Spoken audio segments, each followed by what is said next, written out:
What's up, Volunteer Row Show?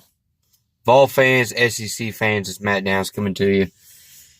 Going to talk about some stuff in Knoxville from this past week and the weekend. Give you guys some updates what's going on. We're going to talk some football. We're going to talk some basketball, talk some baseball. So, first off, Friday, Coach Pruitt announced the coaching staff for 2019. There's some major changes to the staff. We'll go ahead and start on that right now on the offensive side of things. Coach Winky will be moving from running back coach to quarterbacks. David Johnson, the wide receivers coach, moving to running backs. And T. Martin is going to be coaching the wide receivers, and he's going to be the passing game coordinator and the assistant head coach. Coach Will Friend is still going to be coaching offensive line. Coach Brian Niedermeyer is still going to be coaching the tight ends. And it kind of lets Coach Chaney be over the entire offense. So he's going to be managing the offense. The defense, not a whole lot of changes, really. Coach Rocker still on the D-line. Coach Scher, Coach Rumpf got the linebackers. New defensive coordinator for Tennessee. And secondary coach, Derek Ansley. So that's the big one, in my opinion. The biggest move. And also Coach Scher is going to be the special teams coach, even though he was the co-defensive coordinator last year. Even though Coach Pruitt called the plays, Coach Kelly, who left a while back to go to Alabama, was special teams coordinator. Now Coach Scher is going to be taking care of special teams. So, what does that do for Tennessee? I love the changes. I honestly do. I think offensively, it lets Coach Chaney kind of be over the offense, let him manage it. A lot of people suspected, probably Coach Winky leaving and then Coach Johnson moving to running backs and Chaney coaching quarterbacks. It didn't happen. I'm glad the offensive staff got to stay intact.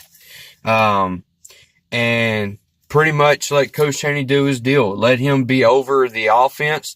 So, he could go to a quarterback drill and watch JG and Brian Maurer, JT Shrout do their work. Then he can go to the O-line, go to the receivers, go to the running backs. And, when it's time for team offense to do their thing in practice, he can manage everything. And he can see what's going on instead of focusing on a position group. I know a lot of college coaches or coordinators that will coach a position. It could be very difficult because, you're trying to call plays in practice and be the coordinator, but yet you're worried about your quarterback and his mechanics and all that. So I do kind of like how Coach Chaney can oversee everything. Coach Winky, some of you guys may know he played at Florida State in the late 90s at quarterback, played in the NFL, and he coached the NFL, coached quarterbacks. So I feel very confident in that move. Coach T. Martin, which is a huge addition, is going to be dealing with the wide receivers. That's great. Coach Johnson will be moving the running backs, and he could bring that mentality, that physical mentality that he brought with the receivers last year to the running backs. Defensively, what's really there? The D-line and the linebacking core is still good, solid. I like the move of Coach Ansley coming in. But the thing is, Coach Pruitt said the other day in the presser that Derek Ansley was going to be calling plays, which I'm cool with. I'm fine with it. I want to see Pruitt manage the game from a head coach aspect. Now, I know he's going to be telling Ansley ever so often what needs to be done and stuff like that. That's head coaches. That's what coaches do to their coordinators in key situations. But I do kind of feel like that Coach Pruitt will let Coach Ansley kind of run the defense. I don't expect very much changes to the philosophy. It's still going to be that physical gap defense up front with the strong secondary, guys that could tackle in the run game and cover. So really, I'm excited to see what that happens for the spring game, April 23rd. So, actually April 6th, 13th, 23rd. It's in April. I'll let you guys know. So actually it's the 16th, I do believe. Anyway, we'll figure that out. Moving on.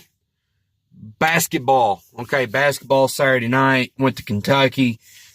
The worst thing that could happen happened, and I'm glad it did, because the thing is with that happening, it kind of brings us back down to earth a little bit, and I don't like to lose. I hate losing, but in the game of basketball, you've got 30 something games, and it's just difficult, honestly, to go the full SEC schedule and your 12, 13 non-conference game schedule basically flawless. It's hard to do that. But congratulations, Kentucky. You kicked our butt. You knocked our teeth in. You bloodied our nose.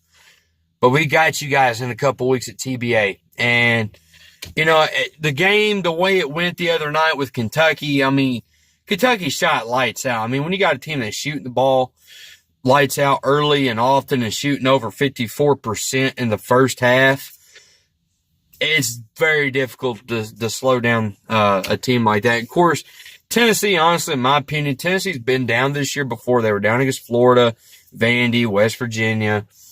Tennessee's not really built to come back from down 22 points like we were the other night. We're more geared toward 10 points or less. And we did bring the game back from being, 22 points down to 10. But in overall, Kentucky just overpowered us. But the best thing about it is right now in the middle of February, where there's still 3 weeks left in the season, where you can get things fixed and get ready to go in the SEC tournament. I don't care about being number one. That's the thing. It's not about being number one in the nation right now. It's about being number one at the end of the year. So now Tennessee, I do believe, is now number 5 in the nation. So we do stay top 5 in basketball, and we will beat the crap out of Vanderbilt come Tuesday. Other thing to talk about real quick before I let you guys go, I'm going to mention it. Tennessee baseball. My page that I'm on, Vol Sports Network, I covered Tennessee baseball. Tremendous weekend by the Vols against App State. Tennessee shut out the Mountaineers all weekend. First time in program history, Tennessee baseball did a series sweep of a shutout. So, Tennessee's pitching was dominant.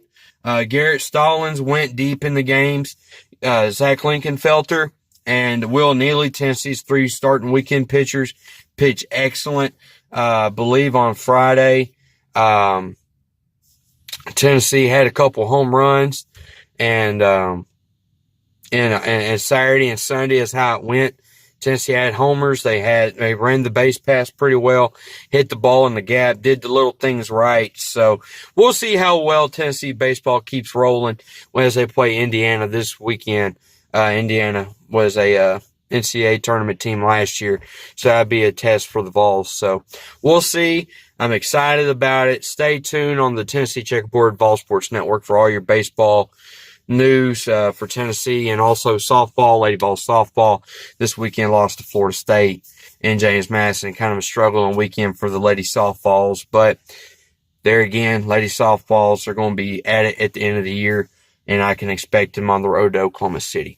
So weekend recap for you guys, and I'll come back later on some other time next week, give you guys more updates as stuff comes along, passes through. And as always, GBO, and I'm telling you, Kentucky, we got you at TBA in 2 weeks. See y'all later.